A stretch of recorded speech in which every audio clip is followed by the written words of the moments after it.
Bonjour, dans cette vidéo, nous allons parler des vecteurs du plan et de l'espace. Cette notion de vecteur, c'est évidemment une notion mathématique, mais c'est surtout une notion fondamentale en physique. D'ailleurs, le terme de vecteur lui-même, il a été introduit par un physicien du 19e siècle, Hamilton. En effet, quand on parle de champ de la gravité, de champ de la pesanteur, de champ électrique, d'une vitesse, d'une accélération, d'une force, du travail d'une force, eh bien quand on parle de tout ça, on parle en fait de vecteurs. Alors, donnons la définition mathématique d'un vecteur. Un vecteur, c'est un objet qui est défini par trois choses. Une direction, c'est-à-dire une droite, sur laquelle éventuellement je choisis deux points A et B. Ces deux points, ils sont séparés d'une certaine distance entre A et B, qui est un nombre positif donc, et que je vais appeler la norme du vecteur. Et puis, je vais choisir de partir de A et d'aller vers B, c'est-à-dire d'avoir une origine A et une extrémité B, ou bien l'autre sens. Donc je vais choisir sur cette droite un sens. Et du coup, j'ai défini ce qu'on appelle le vecteur AB, direction de la droite AB, sens, je vais de A vers B, et la norme du vecteur, c'est la distance entre A et B. Mais ce vecteur AB, en fait, j'aurais très bien pu le dessiner ici. J'ai la même direction, à peu près, j'ai la même norme, et je peux choisir d'avoir le même sens. Comment est-ce que je fais? Eh bien, je construis le parallélogramme, ici, et j'ai deux côtés parallèles et égaux, j'ai des vecteurs qui sont identiques. Ils ont même norme, même direction, même sens. J'en ai construit deux, mais j'aurais pu construire un parallélogramme ici, là-haut, ou bien en bas, ou bien partout dans le plan. C'est-à-dire qu'en fait, puisque des vecteurs sont égaux s'ils ont même direction, même norme, même sens, j'ai une infinité de vecteurs qui sont égaux les uns avec les autres. Donc définir un vecteur U, c'est définir une infinité de vecteurs A, B, C, D, E, F, etc. Il y a un vecteur particulier, c'est le vecteur nul. Le vecteur nul, pour le différencier du zéro des réels, je note une petite flèche au-dessus pour bien dire que c'est le vecteur nul. C'est un vecteur, donc, a priori défini par trois choses, une direction, une norme, un sens. Mais le vecteur nul, il a une propriété, c'est que je pars d'un point et je reste en ce point-là. C'est-à-dire que j'ai une norme nulle.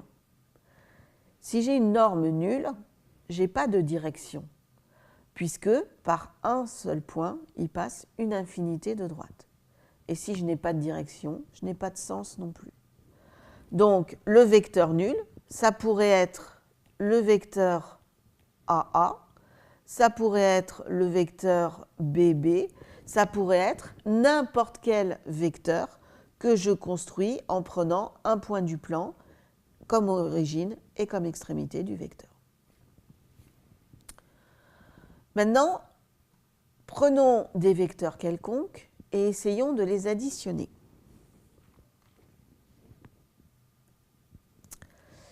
Ici, un vecteur bleu qui a pour origine 0 et pour extrémité moins 4,1, 4,4. Un vecteur rouge qui a comme origine 0 et comme extrémité 6,5, 1,6. Je voudrais les additionner. Comment je vais faire?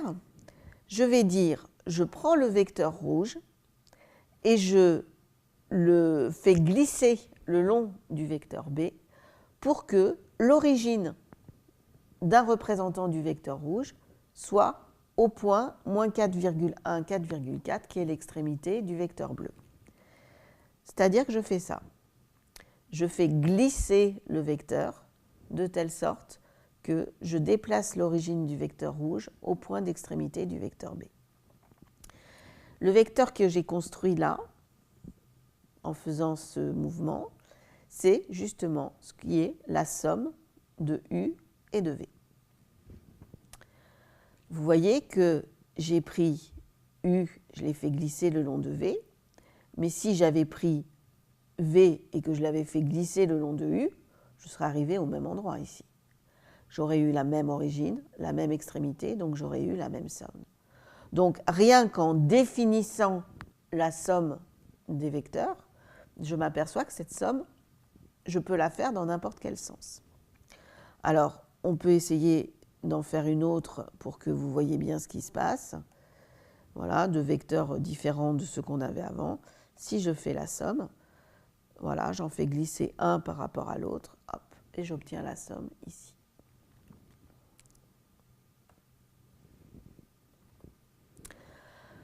Alors donc on sait additionner deux vecteurs et on sait dire que la somme de l'un plus l'autre, c'est la somme de l'autre plus l'un. Que se passe-t-il si j'essaye d'additionner trois vecteurs?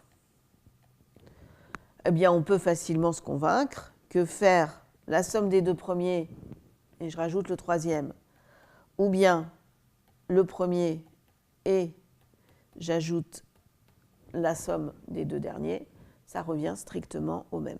C'est une petite construction de parallélogramme que vous pouvez faire très facilement. Donc, la somme de deux vecteurs, c'est commutatif et associatif. Il y a ce qu'on appelle un élément neutre pour la somme, c'est-à-dire un élément qui ne change rien si je l'ajoute. Eh bien, ne rien changer, c'est ne pas bouger l'extrémité du vecteur. Donc, c'est ajouter le vecteur nul. Oui, j'ai un élément neutre qui est le vecteur nul. L'opposé pour un vecteur, eh bien, ça doit être un vecteur qui est tel que quand je l'ajoute à U, j'obtiens le vecteur nul. Si j'ai un vecteur U qui est représenté par AB,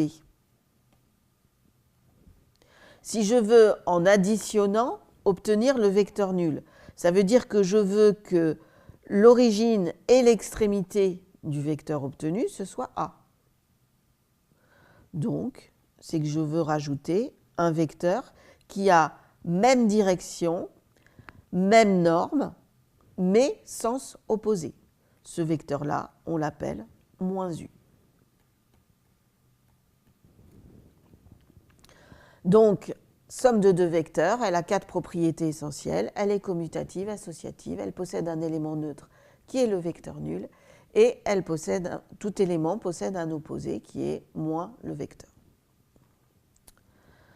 Toujours en travaillant sur cette somme, on peut se convaincre d'une relation fondamentale sur les vecteurs, c'est la relation de Schall. On a dit, si j'ajoute au vecteur AB le vecteur BC, c'est que j'ai construit le vecteur qui est ici, qui est le vecteur AC. Ça revient simplement à dire que pour aller de A vers C, je peux ou non passer par B. Donc à chaque fois que j'ai un vecteur, qu'il s'appelle Mn, je peux ajouter au milieu une étape, un point intermédiaire. MO plus ON, MP plus PN. Peu importe, ce qui est important, c'est qu'évidemment, j'ai même origine du second que l'extrémité du premier. Alors, si j'écris cette petite égalité en prenant pour AC égale 0, eh bien, je vois que BA, c'est moins AB. Et puis, quelque chose qui sera fondamental pour le repérage des vecteurs, c'est que le vecteur AB, c'est le vecteur OB moins le vecteur OA. Une autre opération qui est possible sur les vecteurs, c'est la multiplication d'un vecteur par un scalaire. Alors, qu'est-ce que c'est qu'un scalaire? Eh bien, c'est Hamilton qui a introduit ce nom-là aussi, c'est tout ce qui n'est pas vecteur. Donc, en l'occurrence, tout ce qui n'est pas vecteur pour nous, c'est un nombre. Vous avez un nombre et un vecteur et vous essayez de faire la multiplication. Alors par exemple, j'ai le vecteur u qui est là et je voudrais trouver 2u.